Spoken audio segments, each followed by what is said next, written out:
Hey there, fishy friends in YouTube land. Today I want to share with you how I turn trash like this into a brine shrimp hatchery. But first, a word from our sponsor, Lipton Brisk Iced Tea.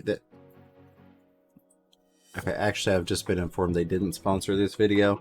So instead, let's say thank you to all of the awesome members. I appreciate you guys. All the support that you give means a ton to me. Can't thank you enough. I love you. Finally, one clarification before we get started. I'm an idiot. I kept saying check valve.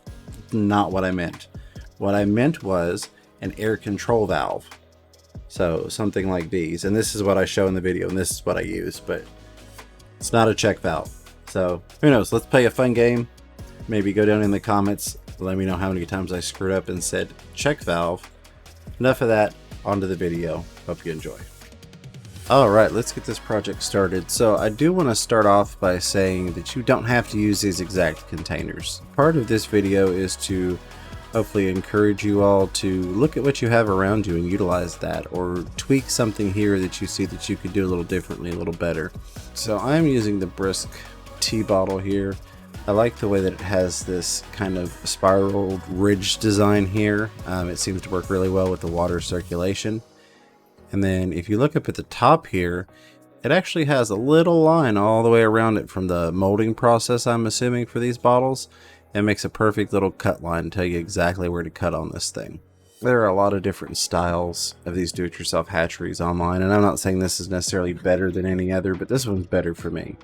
You can end up with some of the designs where they actually end up using two bottles and they cut one in half and use it for a base and fill it with rocks. It's still not super steady in the ones that I've tried, and also then you're having to go through the top of the pipette to get your brine shrimp out. I'd rather just drain it out. Knowing that I wanted to use this particular bottle, I kind of sat around and took my time and tried to figure out how I wanted to create a base, and eventually it dawned on me.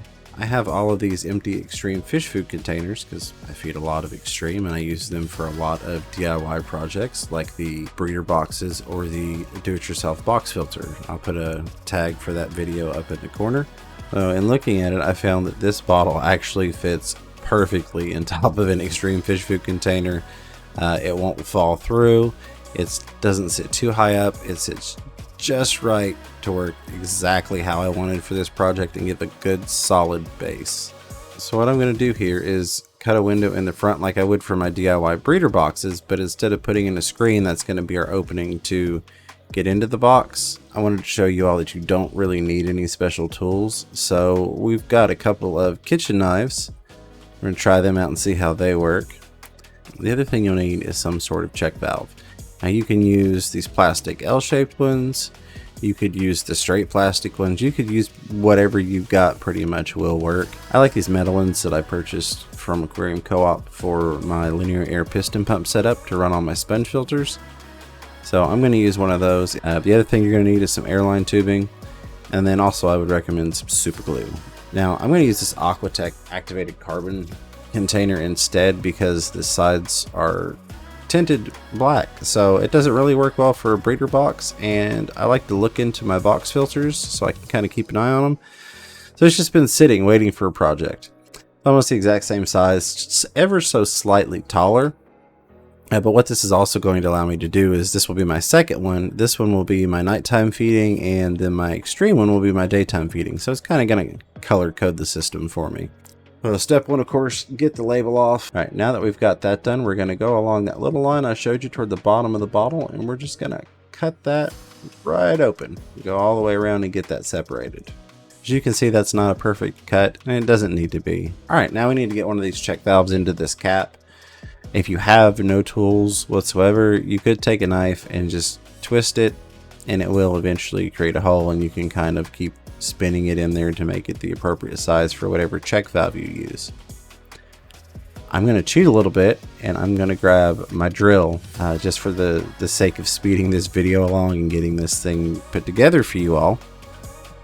And depending upon what valve you use, you might need a different size bit, so just kind of match it up accordingly with whatever size check valve you're using. I know this is the drill bit I use to make the pilot holes for these check valves in my Airline setup, so I'm just going to go ahead and use it. Now I am going to clean this up just a little bit. If you're using one of the plastic valves, it's really simple. You just pressure fit that thing in there, and easy enough. Now I do like to put a little bit of super glue around to seal it on the inside and the outside, just to be 100% sure. One thing I will do if I'm using a plastic valve is I'll insert it and I'll measure about where I want it to sit, and I'll cut it just above flush, just enough so I could put a little seal on it. But I really don't want any dead space right around that valve at the bottom where any brine shrimp can settle or any salt can settle or anything can get in there and just kind of get in a dead zone with no flow. So we'll snip that little piece off. Even though I'm not using this one, I just want to show you. Yeah, I'd probably even cut it down a little bit lower than that. But we're going to be using this metal one, so we'll thread that in there. And then before I get it fully seated or fully threaded in, I will add some glue around the outside of those threads. Again, just for a little bit of extra seal, because I don't intend on taking this apart and I want it to last. Now, one of the secrets to these is for threading them in. Once you've got your hole, you can put them in the drill chuck and just drive them right in there. It's the same process I use for putting them into the PVC pipe for the linear air setup. So now that we've got that piece set up, let's go ahead and grab our containers and make our base. Again, I'd use a Dremel typically for this, but I'm just going to go ahead and grab one of these knives here, and we're going to cut out a little square in the front. That way we have some access to our valve and we can run our airline tubing through it. And ta-da, you're done. Let's kind of do a quick assembly and just look at how everything's fitting. Oh, my hand fits in there just fine to be able to access that valve to open it and close it for my aeration and collection of the brine shrimp. However, if your hand didn't quite fit in there, you could make a slot on either side of this container. What that's going to allow you to do is be able to insert your finger or thumb through the side and be able to access that valve. So if you've got a little bit bigger hands and that's not working for you, you can make that slight modification. Again, make this thing your own. This is just as much to inspire you to create your own project as it is to show you how I did mine.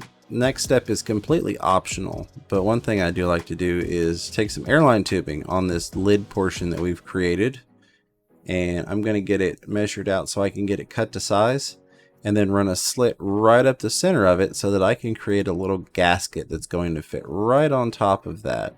Generally what I like to do is just put a couple of drops of glue at the end points and then on the other side at the center, just to give it a little bit of extra help to stay on there long term. Again, it would stay on there for quite some time without it, but I don't want to have to tinker with it down the road. I just want it to be set up and work and not have to come back and revise it. You get your airline tubing on there, cut to whatever length you need depending upon where you're running this thing to.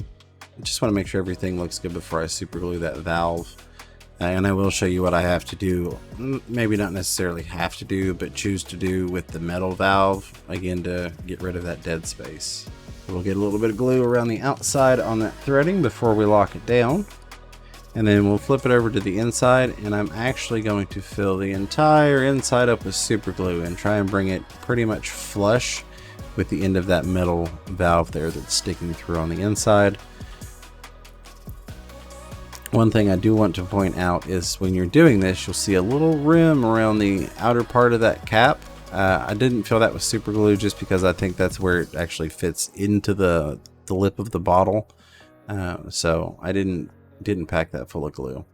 But that inner circle I did fill with glue. That way it would be nice and flush and make draining easier and not leave the dead zones as previously discussed.